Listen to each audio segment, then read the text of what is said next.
M-am trezit bine, dar m-am mișcat greu. Asta înseamnă că sunt în mega întârziere. Sper să nu pierd avionul, sper să nu fac vreo minune. Ideea e că vreau neapărat să testez noua rută oferită de CFR Călători, mai exact Gara de Nord, Otopeni. Undeva la 20-25 de minute ar trebui să fac. Ruta costă 4 lei și e super, ar trebui să fie super convenabilă.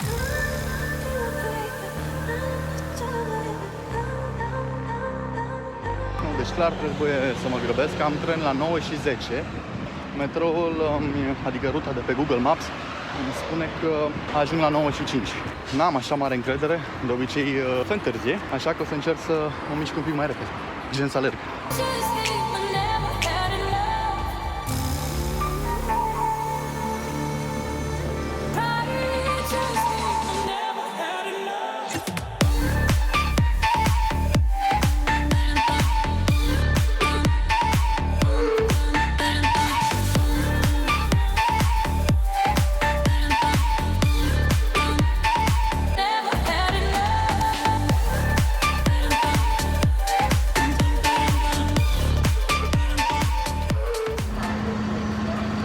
Sandwich în aeroport sau avioane 5, 7, 80 euro.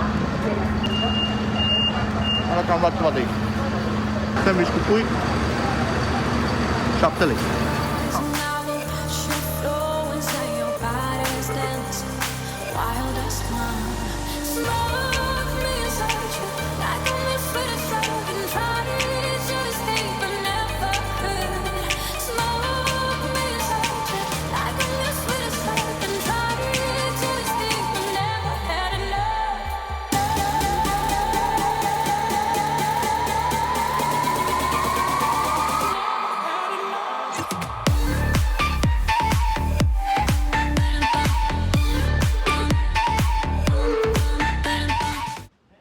Am ajuns la o oră perfectă, e 9:30 și decolarea o am undeva la 10:40. Am vrut să vin un pic mai devreme asta pentru că am înțeles că se fac mai multe controale. N-am zburat pe timp de pandemie, asta e primul zbor, așa că o să văd exact despre ce este vorba.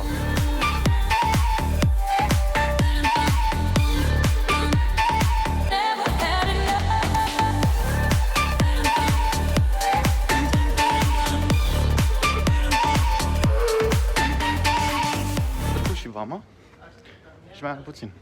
Acum să văd la îmbarcare ce acte o să-mi ceară.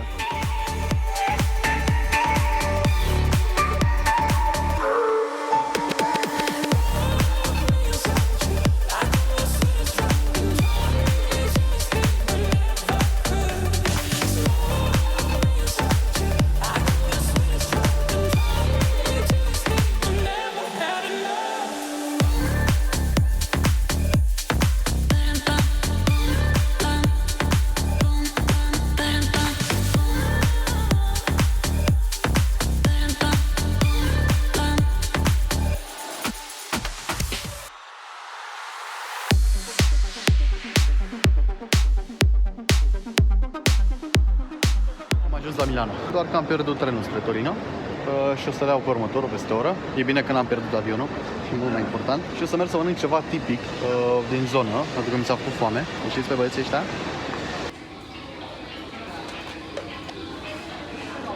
O chestie mișto, care chiar nu lipsea, sunt cartofii de la Mac cu bacon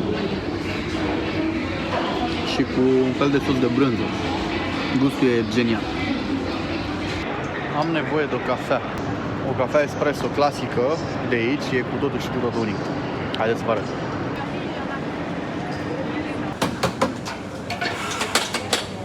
Grazie.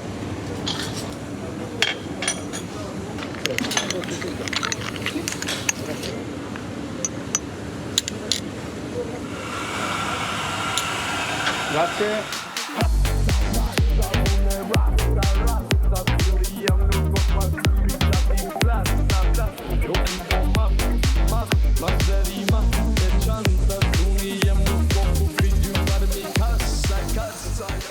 Abia aștept să ajung la Torino.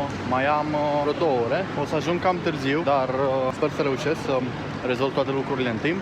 O să ajung undeva la ora 4, la 6:30 începe petrecerea. Trebuie să mă duc să-mi iau sculele, să-mi iau consola, să iau o grămadă de chestii și da, trebuie să mă grăbesc un pic. O să vă arăt acum un scurt moment de la petrecerea de la Târgu Neamț. N-am filmat foarte mult și am decis să-l pun în acest video. Va dura un minuțel în care o să vedeți cum ne-am distrat acolo. Stop, make a pose, my drill, Rolls Royce, you know them boys, we shoot, no joke.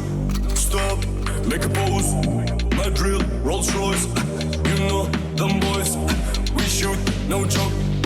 Pam pam beam with you, pam pam steam with you, break nothing on this bitch, this make colors can I do, this make colors can I do. Să săriți, da! 1, 2, 3, 5!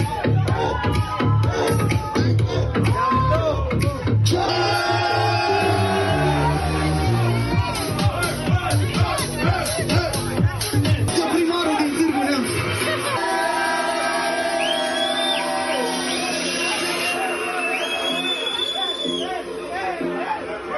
Și!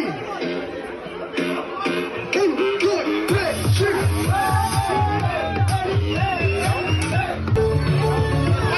Măcar o mânuță în aer pentru muzica bună! Pentru petrecerile pe care nu le-am făcut și de care ne-a fost dor! Dacă v-a fost dor să petreceți, ridicați mânuțele!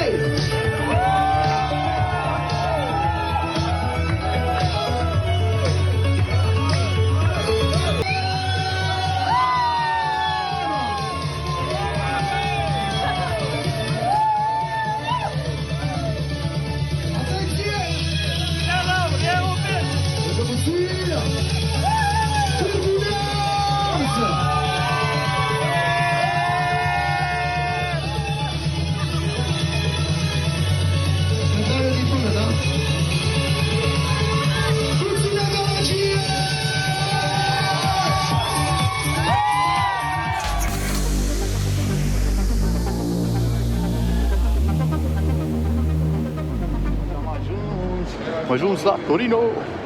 Sunt la Porta Suza, așa se cheamă stația de tren unde m-am oprit. O să merg cu metrou câteva stații și gata, am ajuns la destinație. This make colors can I do? Stop, make a pose, my drill, Rolls Royce, you know them boys, we shoot, no joke. I'm beam with you, I'm steam with you, break nothing on this bitch, break nothing on this bitch. Cine a venit să mă ia? Comnatul. Super! This make colors can I do?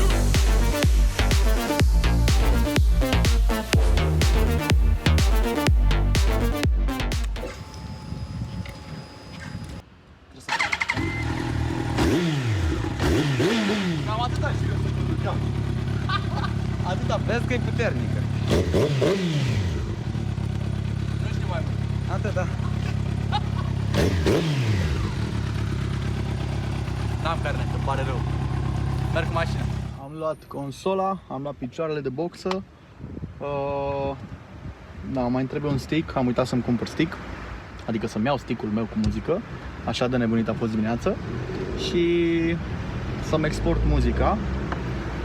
Și acum mă întâlnesc cu un prieten foarte bun de-al meu, Bobo, care îmi va da boxele. Și ceasul e 6. La 6:30 începe evenimentul. Nu știu cum o să fac.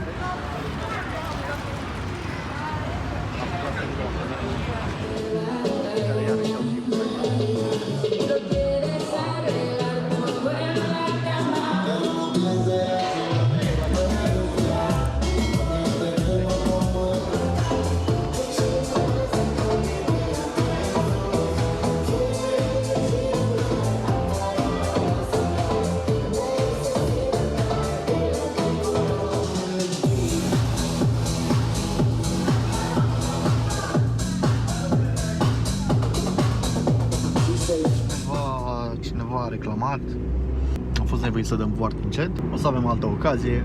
Ideea e că aici regulile sunt mult mai stricte În oraș, în general, petrecerile sunt destul de limitate, adică nu există acea libertate ce o regăsim în petrecerile românești. Așadar, ne vedem mâine unde o să avem o petrecere mult mai mișto, mult mai activă și sper eu fără poliție. Am venit momentul să și dorm, sunt foarte obosit, sunt treaz de foarte multe ore. Am avut chiar și o problemă cu Rekordbox, regret enorm că am acest Mac M1 cu procesor M1.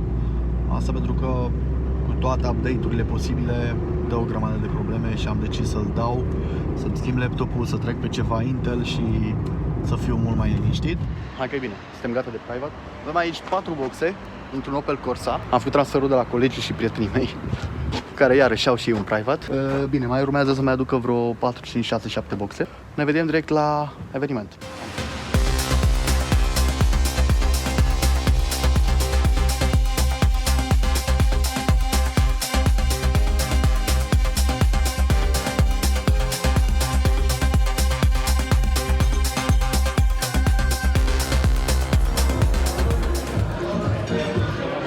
Avem aici echipa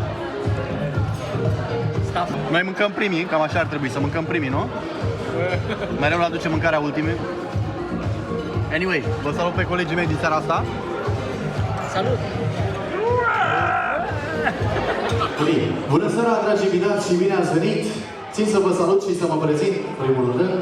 Gabron este numele, am ceva de rupe la microfon, nu știu de ce, dar sper să ne înțelegem, o să rezolvăm problema.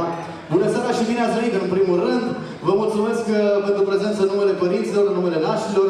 Hai să aplaudăm noua creștină, Beatrice Elena, de asta suntem aici. Mai avem un creștin printre noi și este plin de bucurie.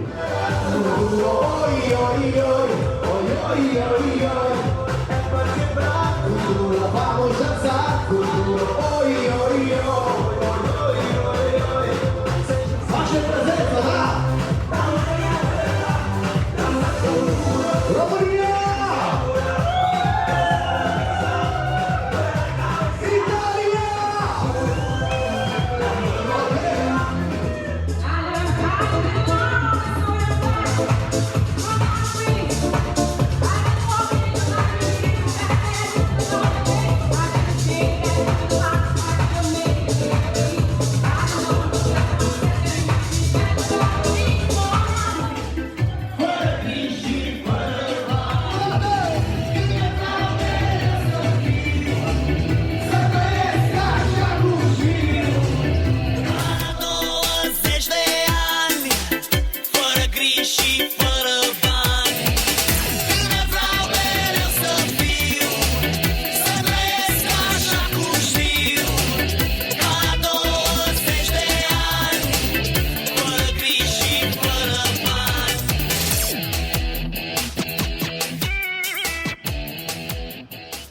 Sunt foarte obosit, dar merita să mă opresc un minut aici.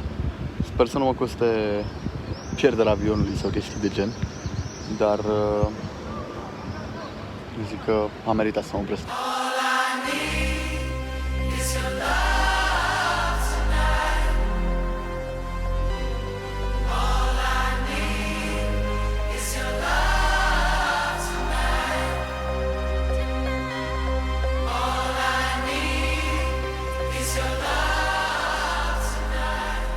Foarte cald în București.